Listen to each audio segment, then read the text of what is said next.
buenas noches, bienvenidos a las 9:04, bienvenidos, esto es Zona Franca, yo soy María Camila Orozco, aquí comenzamos.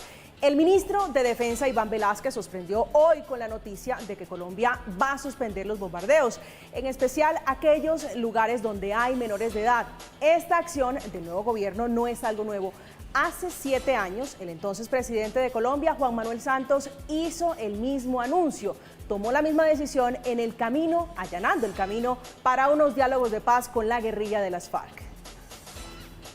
He decidido dar la orden al ministro de Defensa y a los comandantes de las fuerzas de cesar los bombardeos sobre los campamentos de las FARC durante un mes. La dicha de este anuncio duró apenas un mes porque el mismo presidente volvió a reanudarlos porque las FARC perpetró, recuerden ustedes, en el Cauca un ataque a medianoche en el que murieron 10 militares y resultaron heridos por lo menos otras 20 personas. ¿Cómo reaccionará el presidente Petro ante algo similar de algún actor armado en el ámbito y en toda la tónica de la paz total? De esto vamos a hablar esta noche, pero también de la propuesta del ministro de Justicia, Néstor Osuna, que habla de justicia restaurativa, una propuesta de combatir la delincuencia no con tanta cárcel, sino con otra serie de variables. Imagínese usted frente a frente con su victimario negociando. Bienvenidos.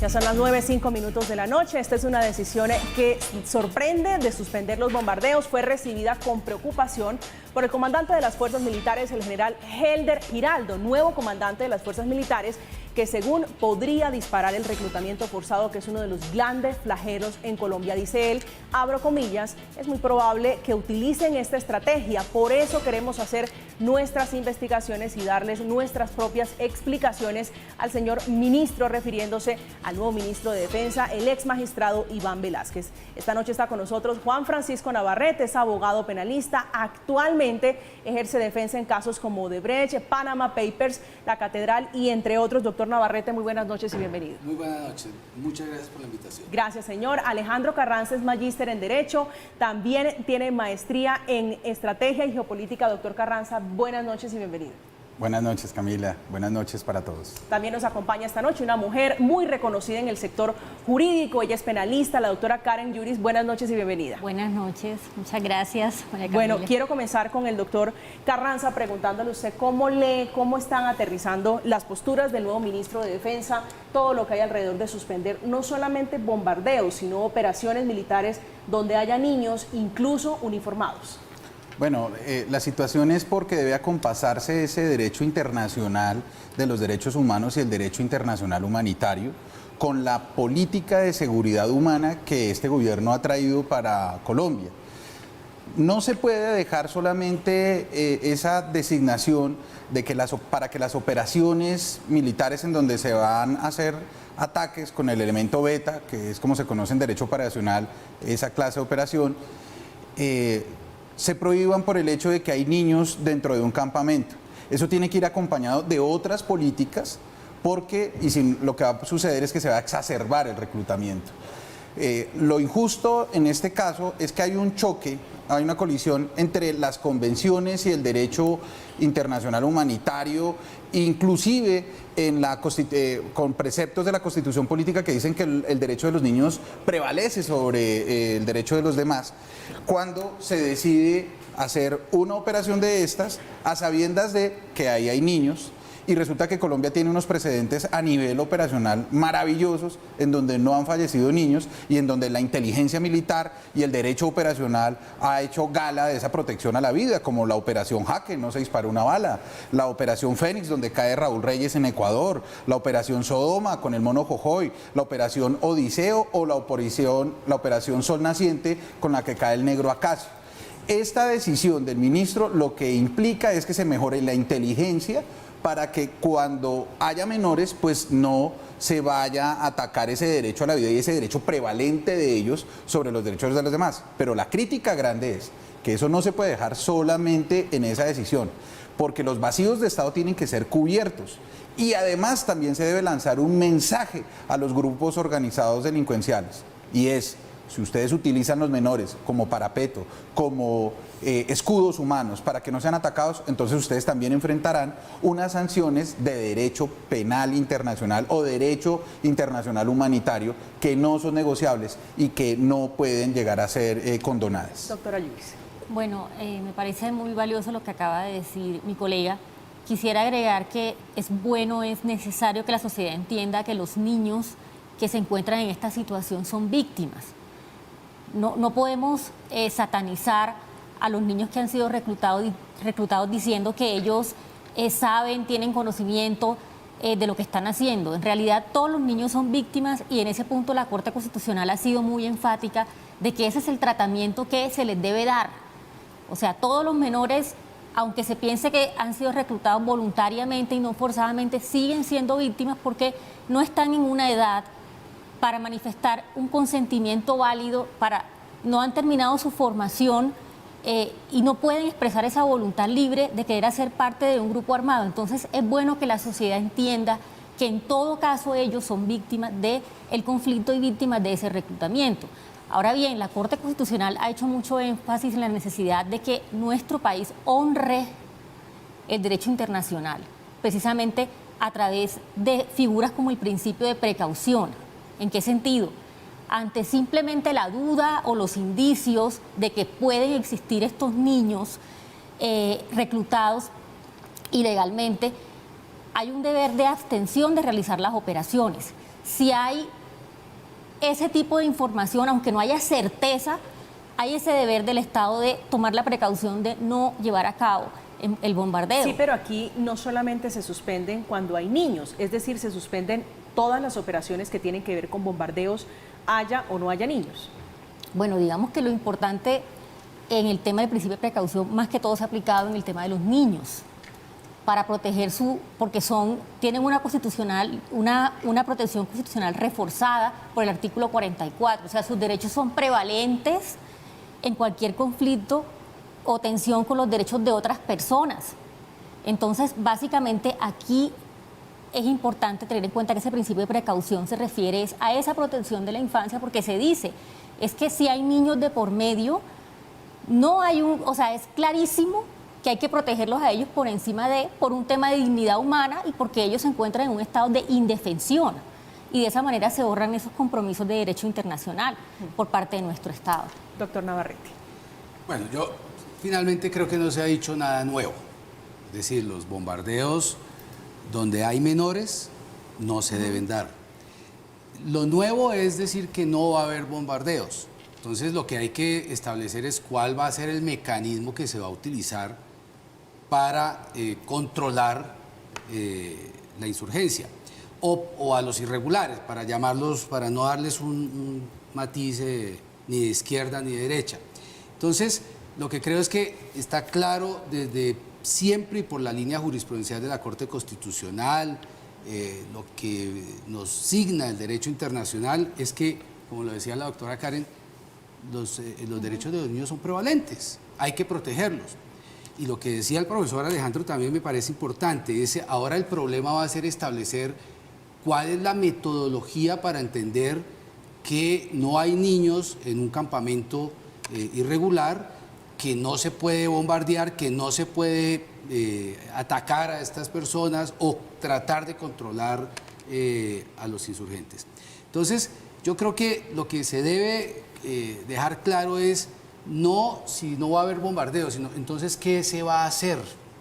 Obviamente no se puede atacar donde haya niños, y esto también ha sido ya una situación que en el gobierno pasado pues dejó unas cifras importantes, pero también hay que tener claro que el Estado tiene una obligación específica de mantener el orden institucional. Entonces, en el sentido lato, creo que lo que se debe establecer es cómo se va entonces a controlar o se van a controlar las acciones de los irregulares frente al Estado. Pero fíjese que siempre ha habido una discusión alrededor de los bombardeos donde caen menores de edad. Y dice el ministro de Defensa que incluso si tienen uniformes, que incluso, me imagino yo, allí entra también el armamento. Para esas personas, doctor Navarrete, que en el pasado sobre la discusión de los menores de edad en el campo de batalla, dicen son combatientes, hacen parte, son un blanco legítimo, son objetivo militar, ¿cuál es la respuesta? No, es que no podemos entender que porque un menor de edad está uniformado, entonces hace parte voluntaria de un grupo irregular. Es decir, hay que entender, como lo decía la doctora Karen, que el menor no tiene la capacidad de tomar la decisión. Incluso la discusión que se ha dado en el pasado es si los menores se han voluntariamente enlistado en estos grupos.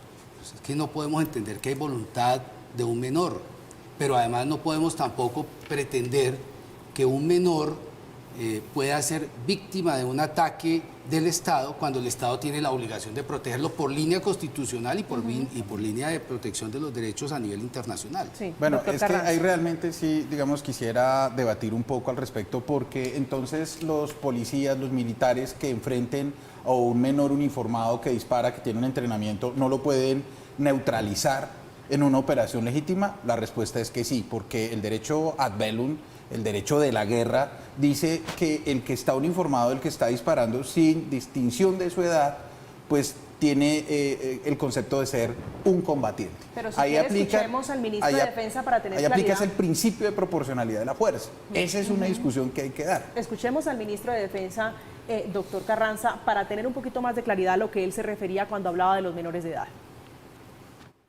Los bombardeos deben ser suspendidos.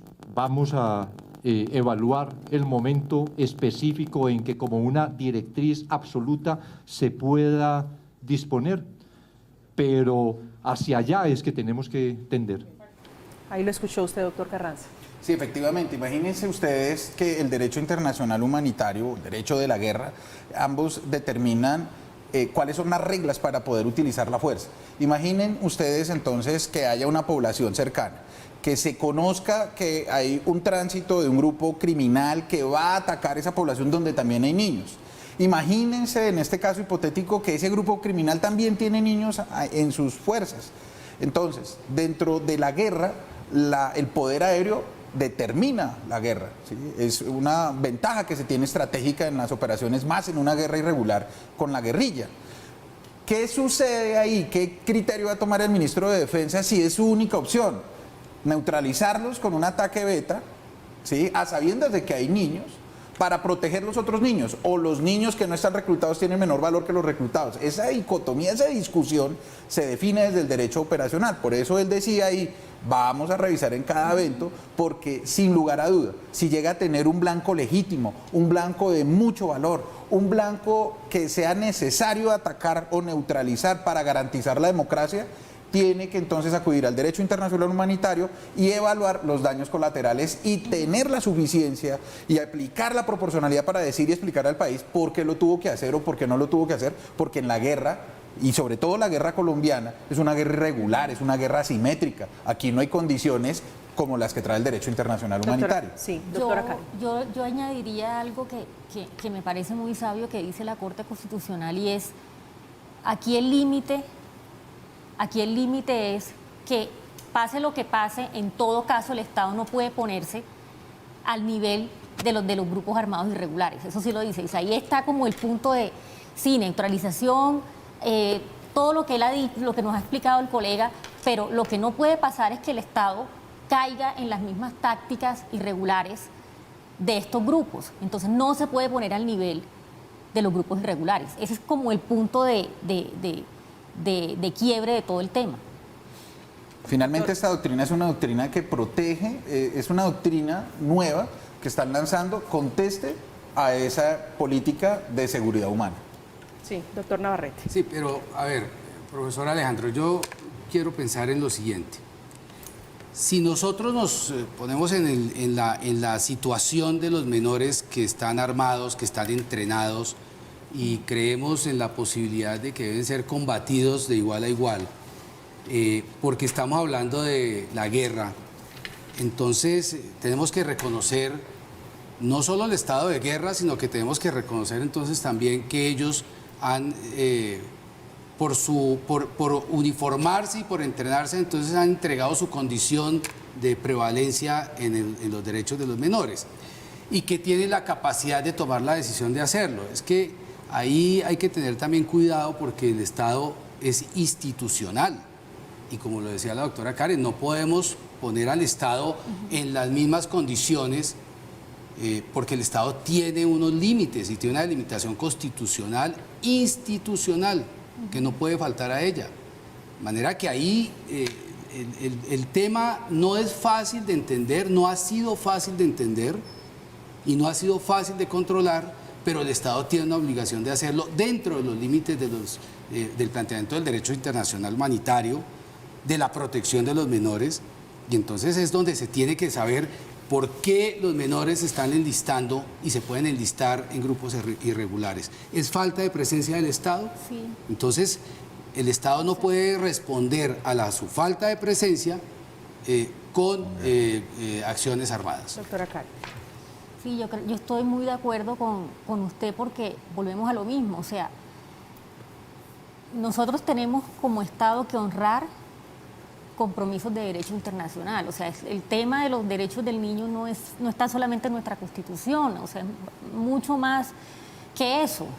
La Convención de los Derechos del Niño, la Convención Americana de los Derechos, o sea, esto no es algo que solamente nos atañe a nosotros como Estado. Son obligaciones constitucionales y de derecho internacional que hacen parte del bloque de constitucionalidad por el artículo 93. Entonces, es algo que está muy por encima. Ese tema sobre la Corte Constitucional, sobre la protección de los niños es absolutamente válida, pero fíjese usted que detrás de la figura de suspender bombardeos, de suspender operaciones militares donde hay menores de edad, hay un gran problema, un gran interrogante, una gran preocupación, y es si los grupos armados ilegales van y están tomando nota sobre vamos a tomar como escudos humanos a los niños. Claro, eso. ¿Qué vamos a hacer con eso? Claro, eso puede suceder, pero precisamente el legislador tiene un amplio margen de discrecionalidad, sobre todo el legislador penal, para entrar de ser necesario incluso a castigar con mayor drasticidad ese tipo de nuevos comportamientos que puedan generarse. Es decir, nosotros no podemos no proteger derechos de los niños que tienen prevalencia pensando en que igual los delincuentes van a tomar medidas para hacerle la trampa a la ley. No, eso no puede ser la solución. Tendríamos que pensar en cómo afrontar esos fenómenos nuevos de criminalidad que puedan desarrollar ellos, esas nuevas modalidades de comportamiento frente a una nueva situación, como siempre lo ha hecho el derecho penal. Eso ya existe. Mire que las operaciones conjuntas interinstitucionales, aquí finalmente le puedo decir lo que falla es la participación activa y responsable de la Fiscalía General de la Nación. Mire, durante los años 2020, 2021 y 2022, la Defensoría del Pueblo lanzó 63 alarmas de reclutamiento forzoso. ¿A quién se las lanzó? A los gobernadores y a la Fiscalía General de la Nación. ¿Qué hizo la Fiscalía General de la Nación en el Instituto Colombiano de Bienestar Familiar por restablecer o restituir los derechos de los niños que fueron reclutados? No hicieron nada. ¿Qué sucede cuando las fuerzas militares ven que esos nichos, que esos campamentos, que esas zonas en donde hay vacío de poder se están acrecentando? Pues obvio, en esa doctrina anterior, el valor de la vida, el valor de los menores, pues era menos relevante y eso es un equívoco, eso está mal, como dice el doctor Navarrete, lo ha explicado, aquí tenía que dársele ese valor. Lo que pasa es que una cosa es la comodidad de este panel y otra cosa muy diferente es en el fragor del campo cuando se miren las situaciones que haya. El hecho de que se acaben los bombardeos contra menores es porque la proporcionalidad del ataque, el uso de esa fuerza letal, pues sale de todos los criterios. Habrán otros mecanismos. Lo que dice el ministro de Defensa es no utilicen esa fuerza tan grande cuando haya menores. Pero no se habló, por ejemplo, de hacer un ataque frontal de infantería, no se habló de actos de inteligencia, no se habló de otros, y aquí la interinstitucionalidad, la Fiscalía General de la Nación, tiene que entrar a trabajar con las fuerzas militares y el Instituto de Bienestar Familiar a restablecer los derechos de esos niños. Pero entonces estamos de acuerdo en que lo que falta es presencia del Estado. El Estado, hay una falencia grande del Estado, sobre todo en ciertas zonas del país, en donde no hay presencia del Estado. Entonces los menores están a merced de la política y de la institucionalidad de los grupos armados, Claro. que son los que los están llevando a sus filas, los están entrenando y lo hacen con una tranquilidad, de manera que el Estado es el responsable, luego el Estado tiene que tomar unas medidas de Preventivas. prevención frente a ese tema, con el principio de precaución, y adicionalmente el Estado tiene la responsabilidad de mantener la institucionalidad dentro del orden y el control constitucional y dentro de los compromisos internacionales. Fíjense que no podemos vernos como parias. Yo acoto un tema importante. Cuando hubo bombardeos y hubo muertes de menores, lo que se acusó fue falta de inteligencia en los ataques. O sea, no hubo inteligencia previa, no hubo inteligencia suficiente. Entonces, también dentro de la institución, esas fallas no son, entonces, hay falta de presencia del Estado en ciertos sectores, sino que el Estado está haciendo mal la tarea también. El Estado no puede renunciar de ninguna manera a controlar institucionalmente, dentro de las normas que debe hacerlo, el orden público. Y sobre pretexto de controlar el orden público, entonces hacer ataques indiscriminados. Yo creo que lo que tiene que hacer y fortalecer el Estado es la inteligencia, por un lado, y por otro lado pensar en cómo va a hacer más presencia en aquellos sitios en donde los menores ¿Cómo están... cree que se van a tramitar estos asuntos cuando el comandante del ejército le diga, señor presidente, se nos dispararon los reclutamientos forzados y no hemos hecho nada? Es decir, estamos apostando y dando mucho y recibiendo poco.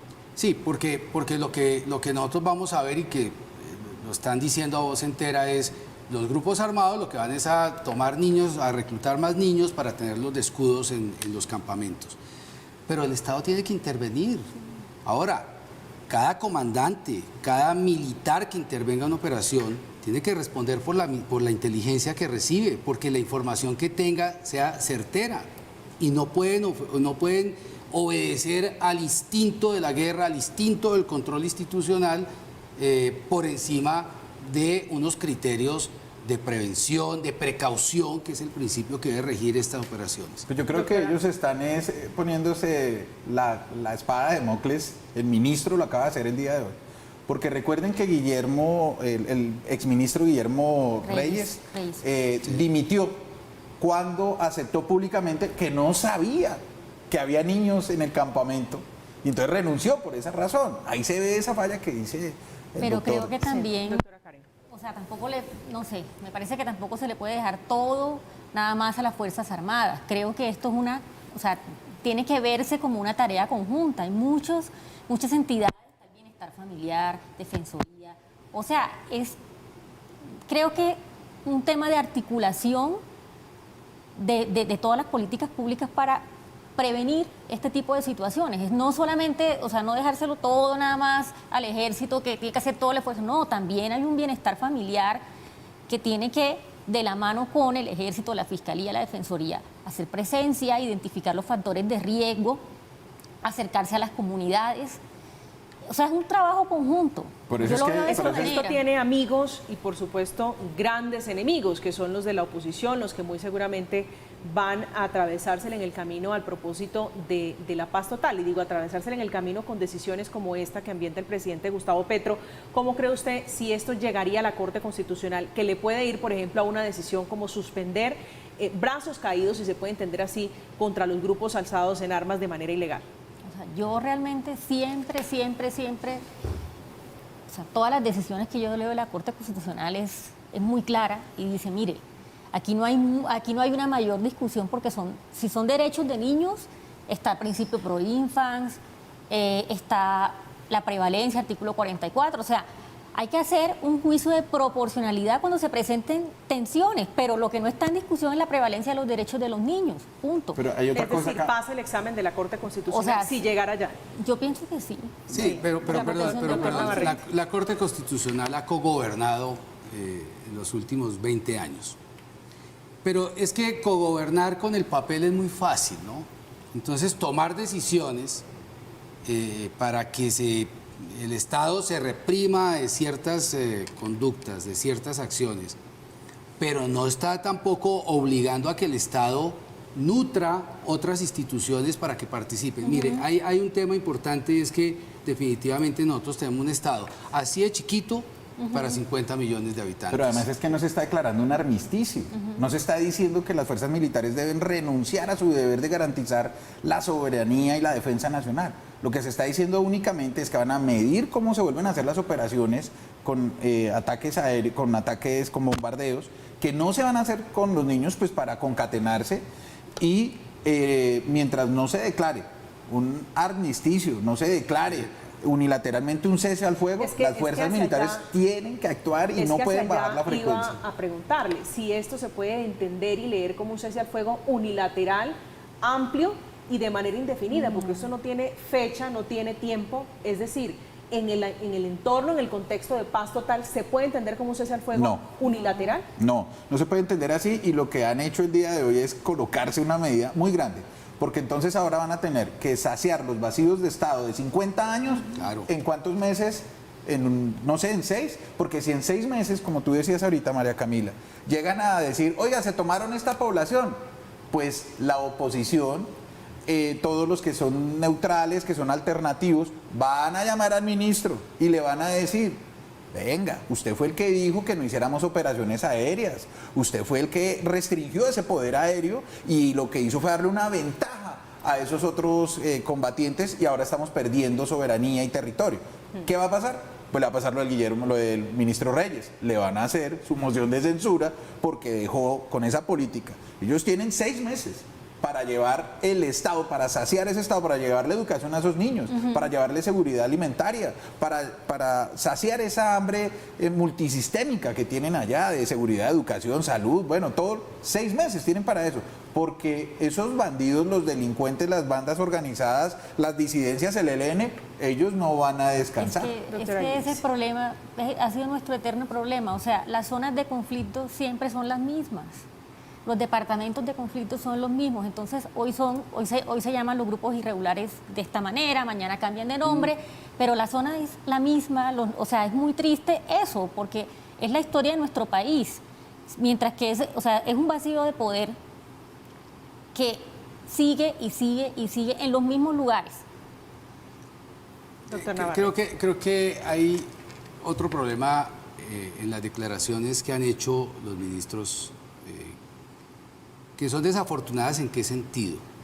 Están lanzando sentencias sobre ciertos temas, pero no están diciendo cuál va a ser la solución detrás de esos temas. O las alternativas. O las alternativas. Entonces, pues en ese orden de ideas, cuando se dice vamos a suspender los bombardeos, ¿y entonces qué vamos a hacer? Donde haya menores no puede haber bombardeos, pues es que nadie puede pedir que haya bombardeos donde hay menores. ¿Cuál es la política de reclutamiento? Porque eso no tendría, entonces hay que ver cuál es el tema de la política de reclutamiento, cómo va a entrar bienestar familiar, la fiscalía, los entes del Estado y las organizaciones que están colaborando detrás de toda esta situación de déficit social que existe en ciertas zonas que están absolutamente delimitadas en el país, que son las mismas de siempre. Pero nadie entiende por qué, por ejemplo, hace unos días, en esta semana, sufre un atentado, una caravana de avanzada del presidente Petro. Y entonces, pero ¿acaso es que no tienen inteligencia? ¿Acaso es que el Estado no está haciendo su trabajo desde ese punto de vista para prevenir este tipo de ataques?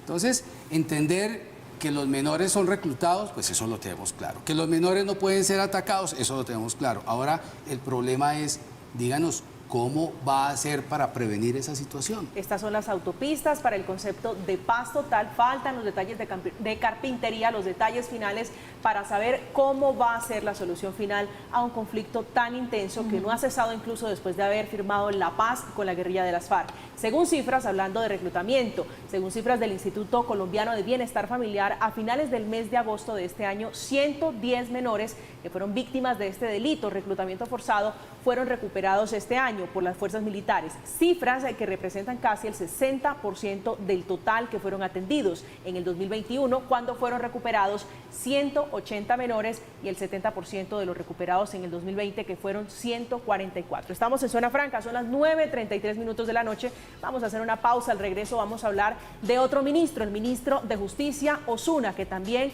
habla de justicia restaurativa. Ya regresamos.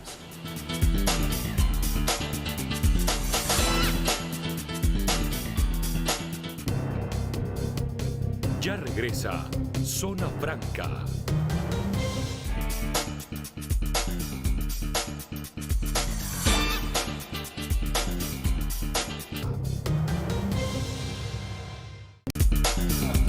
Son las 9:39 de la noche. Hay propuestas múltiples, diversas, de los ministros del presidente Gustavo Petro. La otra es de Néstor Osuna, ministro de Justicia, que explicó que más allá de castigar con cárcel la comisión de algunos delitos como el hurto, se puede diseñar un mecanismo de compensación a las víctimas, y tanto el afectado como el agresor intentarían una especie de reconciliación judicial.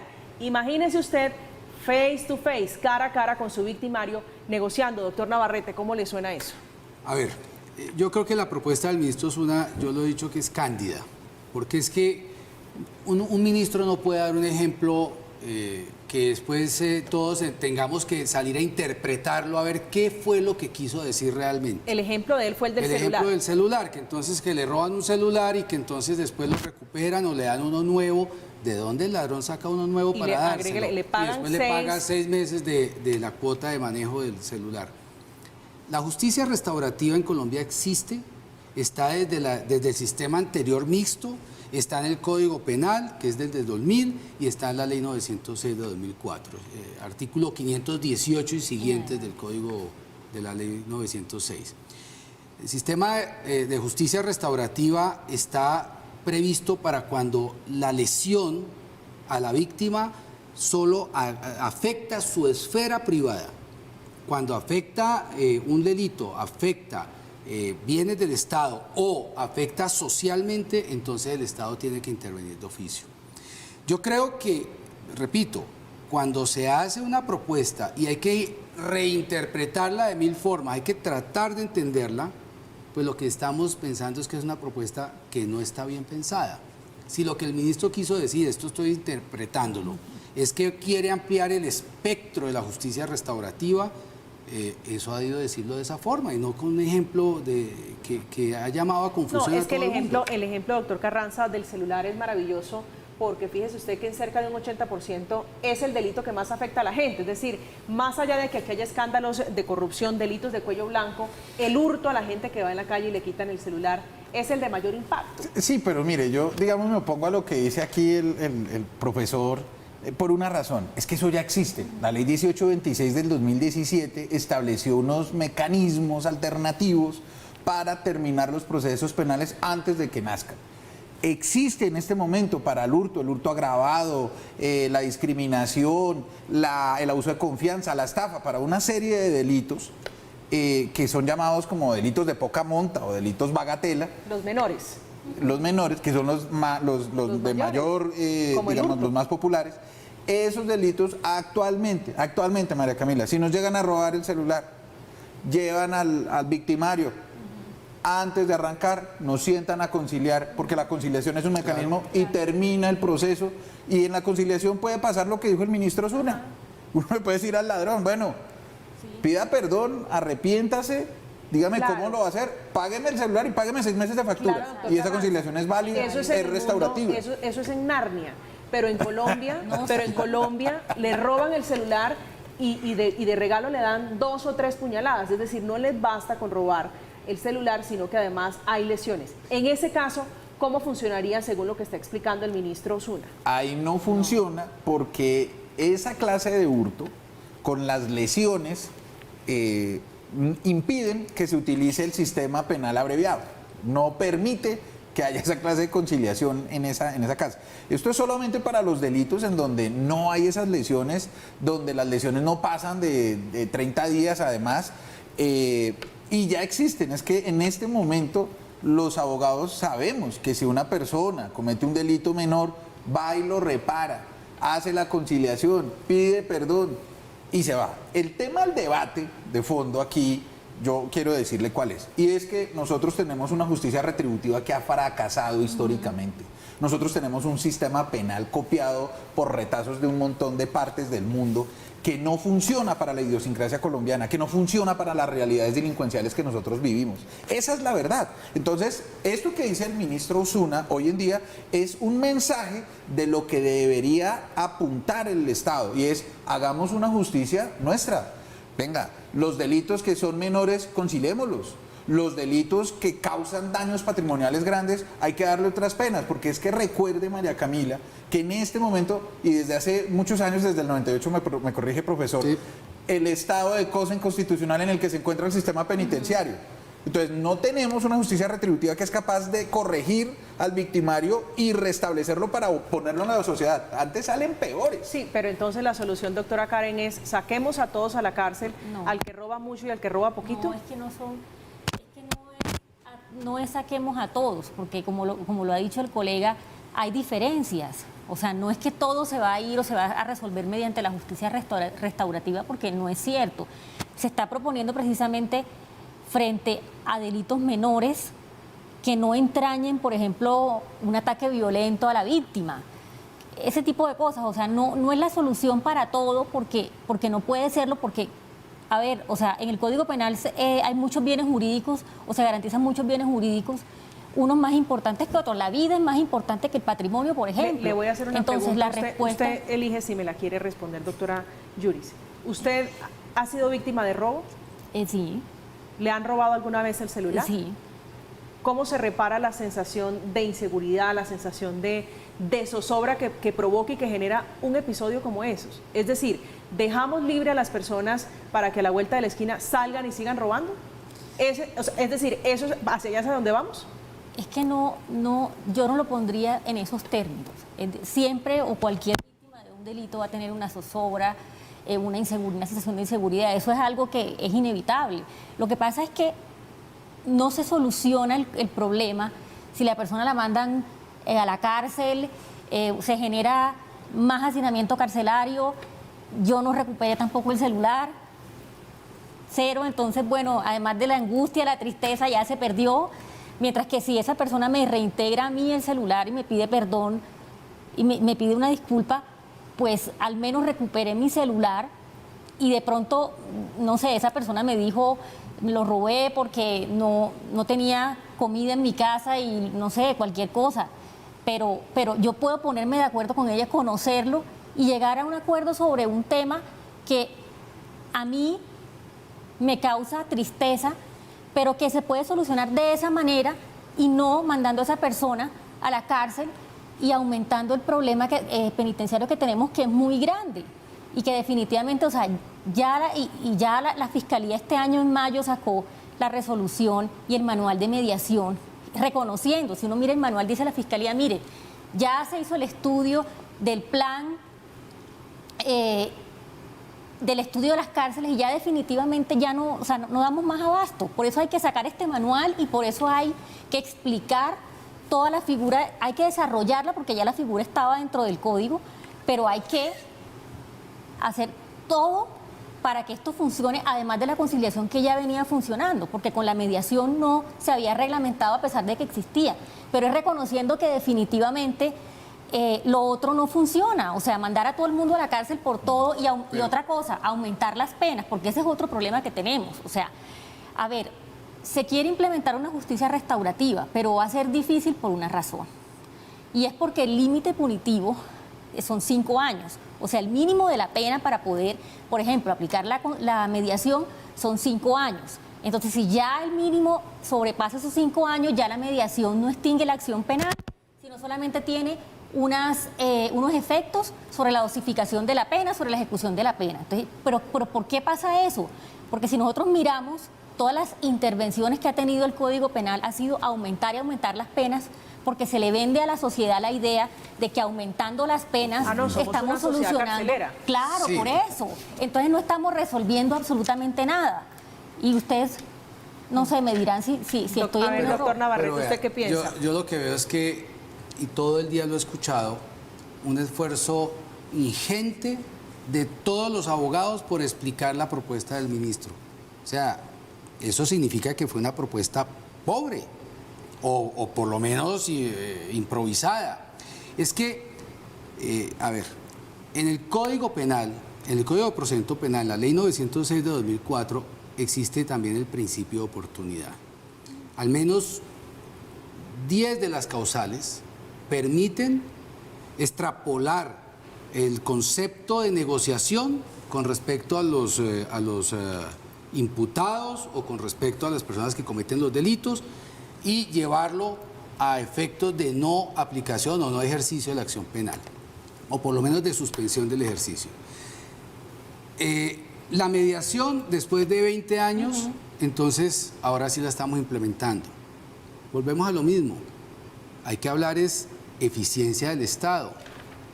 Hay que hablar que nosotros tenemos una justicia restaurativa que no tiene mejores estadísticas, no porque no sea buena, no porque no sea suficiente, no porque no esté suficientemente regulada, es porque no hay funcionarios suficientes para darle celeridad y aplicación efectiva a la justicia restaurativa. Pero también se trata de entender que la discusión no es que todo el mundo vaya para la calle.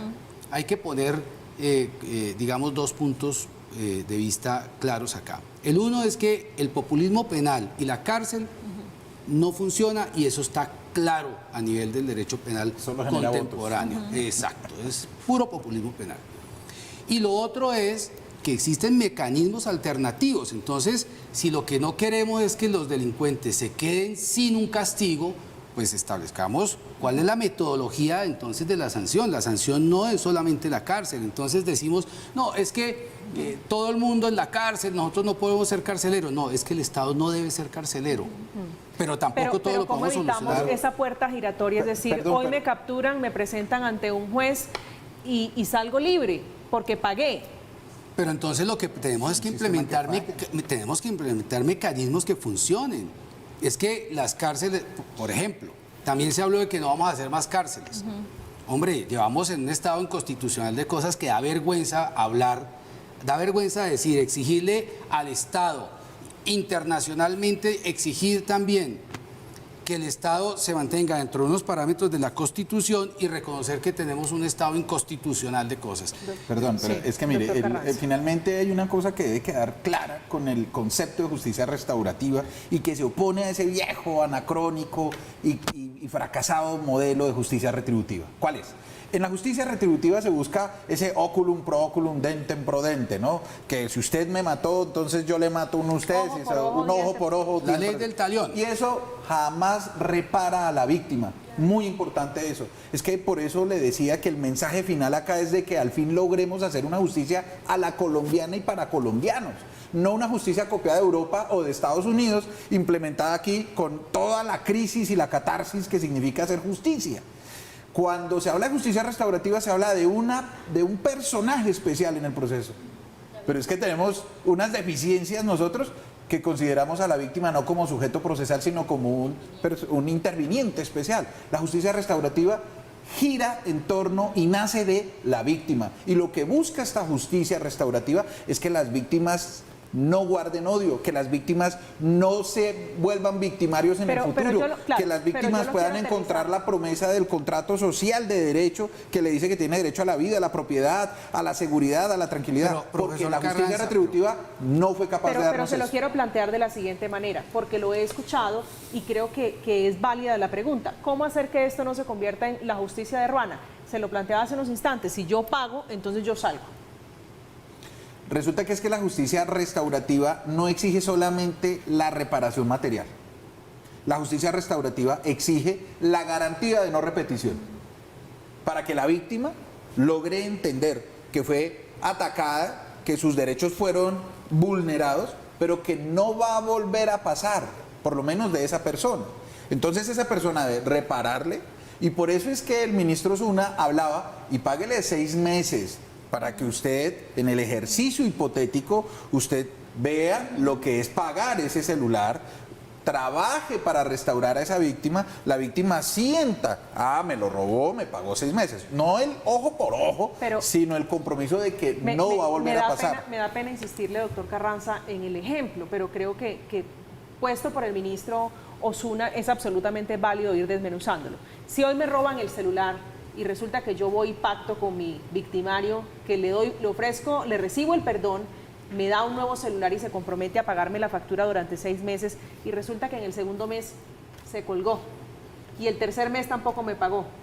¿Cómo le reclamo yo? Entonces voy con una hojita y le digo, señora, es que usted y yo firmamos un papelito que dice que me tiene que pagar. Gravísimo, porque convierte un tema penal en una obligación civil que también está en crisis. Los jueces no funcionan y ahí fracasaría esa expectativa de justicia restaurativa. Pero además el compromiso suspende el ejercicio de la acción penal, pero si lo incumple, pues habilita el ejercicio de la acción penal. Es que, a ver, si lo que queremos es que el sistema sea eficiente, si eso es lo que se busca, entonces lo que tenemos que pensar es, tenemos una crisis de funcionarios, de número de funcionarios para atender las necesidades del sistema, por un lado. Y si lo que queremos es entender que no vamos a mandar a todo el mundo a la cárcel, pues eso es lo que todos queremos, que no todo el mundo vaya a la cárcel, pero que socialmente se entienda que hay unos elementos fundamentales que tienen que generar de manera persuasiva un mensaje en la sociedad. Sí.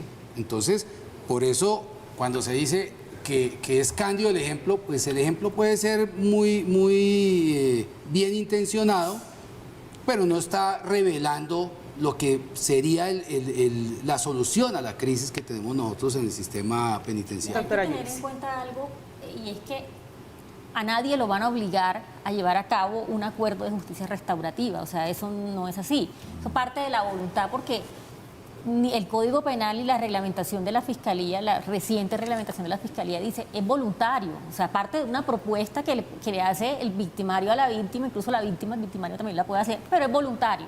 En el momento en que la víctima diga, mire, ya yo no quiero seguir con esto, nadie la puede obligar, continúa el proceso. Lo mismo. Ese es un gran punto. Por eso el punto es lo que depende de la víctima, finalmente. Claro, nadie te va a obligar. Claro, pero volvemos al mismo punto y por eso le preguntaba a los tres sobre si esto no se convierte en justicia de Ruan. En la medida en la que yo tengo cómo pagar, pues continúo pero es que libertad. yo como víctima no se la pongo fácil a la persona tampoco si yo no quiero. María Camila, además hay otra cosa que estamos viviendo con la JEP. La JEP funciona en un sistema dialógico, de diálogo, en donde se encuentra uno de los elementos de la justicia restaurativa, que es la verdad. No solamente la reparación material. Allá no existe la reparación material, existe la reparación desde la verdad y la garantía de no repetición. Usted no se imagina, usted no sabe, se lo digo yo como litigante, como representante de víctimas, de personas que tuvieron que sufrir un secuestro, como la familia Mora Urrea del caso Supercundi. Las FARC los secuestró, le sacó la plata, los extorsionó 2 veces para poder liberarlos. Luego la fiscalía no investigó, luego la fiscalía les montó un falso positivo acusándolos de guerrilleros. Van la fiscalía nunca investigó el caso.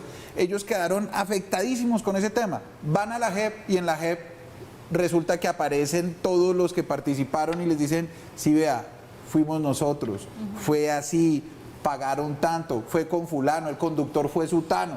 Entonces esa verdad, tú no te imaginas lo que restaura a la víctima, lo que hace que la víctima deje de pensar, joder madre, es que a mí me estaban haciendo brujería, es que yo soy el más de malas, es que esto era hechicería, es que yo soy el más feo de la familia, me tocó a mí. Es que en el fenómeno criminológico, en el fenómeno victimológico, sacar a la víctima del estado de víctima requiere verdad y garantía de no repetición.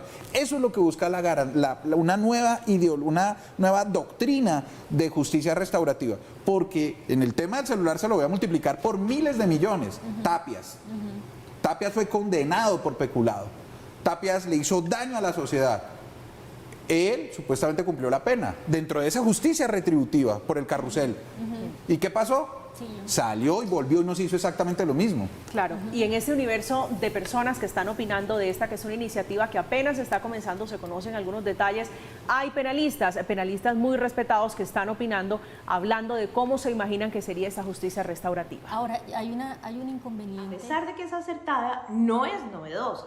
Justicia restaurativa ya tenemos, la tenemos en la ley 906 de 2004 y la teníamos también en la ley 600 de 2000. Lo que realmente se necesita es una voluntad política, una verdadera política criminal que se concentre en materializar esa justicia restaurativa y que impida que se obstaculice la justicia restaurativa, porque lo único que se consigue con ello es seguir llenando las cárceles de personas que están siendo vulneradas en sus derechos fundamentales al margen de que hayan cometido o no una conducta punible. Doctora Karen, ya estamos entrando a los minutos finales, son las 9:58 minutos, su conclusión final sobre este asunto, sobre todo lo que hemos conversado esta noche muy amena aquí en Zona Franca. Bueno, mi conclusión final es que hay un reto muy grande para poder implementar la mediación, porque la conciliación existe y está implementada, la mediación acaba de ser reglamentada por la Fiscalía, pero tiene unas exigencias esa reglamentación, por ejemplo, los centros de mediación. Entonces, toca que el Estado se apure y empieza a hacer los convenios con las entidades públicas y privadas para que empiecen a funcionar, porque si no la justicia restaurativa no se va a poder implementar completa, si no vamos a seguir con la conciliación y nada más. Doctor Navarrete. Yo creo que la justicia restaurativa que existe, que está suficientemente regulada, lo que necesita es que se pueda implementar en estructura operativa y en cantidad de funcionarios que puedan atender el requerimiento de la sociedad, porque es muchísimo. Y lo otro es llegar al punto de que la conciliación, la mediación y cualquier sistema de acuerdo que llegue por vía de la justicia restaurativa necesita de la aceptación de la víctima. De manera que lo que se tiene que establecer es una política criminal y una política de gobierno que tienda a generar una sensación de seguridad y que no todo lo tengamos que solucionar por vía de la internación en cárceles, porque deben existir mecanismos alternativos que le generen tranquilidad y seguridad a la sociedad. Doctor Carranza. Pues deseamos para el gobierno actual toda la suerte, porque se han colocado uno de los retos más grandes, y es que en 6 meses van a tener que saciar los vacíos de poder, los vacíos de Estado, porque si quieren alimentar una política criminal o una política de seguridad y defensa desde el concepto de seguridad humana, tienen que hacer que el Estado funcione, tienen que hacer que el Estado haga una interinstitucionalidad en sus operaciones. Bienestar Familiar es una entidad fallida en Colombia que genera violencia institucional. La Fiscalía es una institución fallida en Colombia que permite con impunidad que se siga generando vacío de Estado. Son las 10:01 de la noche, llegamos lastimosamente al final. Doctor Carranza, gracias por acompañarnos esta noche. No, un gusto, María Camila, siempre estaremos acá para hablar de estos temas tan apasionantes. Doctora Karen, un placer tenerla en esta mesa. Muchas gracias. Y al doctor Carranza, que estamos estrenando hoy 2 panelistas muy buenos, siempre invitados a esta casa. Gracias. Bueno, muchísimo gusto estar aquí acompañándolos. A ustedes muchísimas gracias. 3 curtidos abogados para tratar de llevarles la visión de lo que está haciendo, les decía, el concepto de paz total, de justicia restaurativa, para que vayan viendo cómo va a ser el lenguaje, cómo va a ser el tono de lo que viene en materia de justicia, seguridad y defensa para el país. Llegamos al final de Zona Franca. Ustedes, como siempre, gracias, que descansen. Mañana tenemos una cita aquí. Vamos a hablar de salud, del COVID-19 y de la escasez de medicamentos en el mundo. Ya regresamos.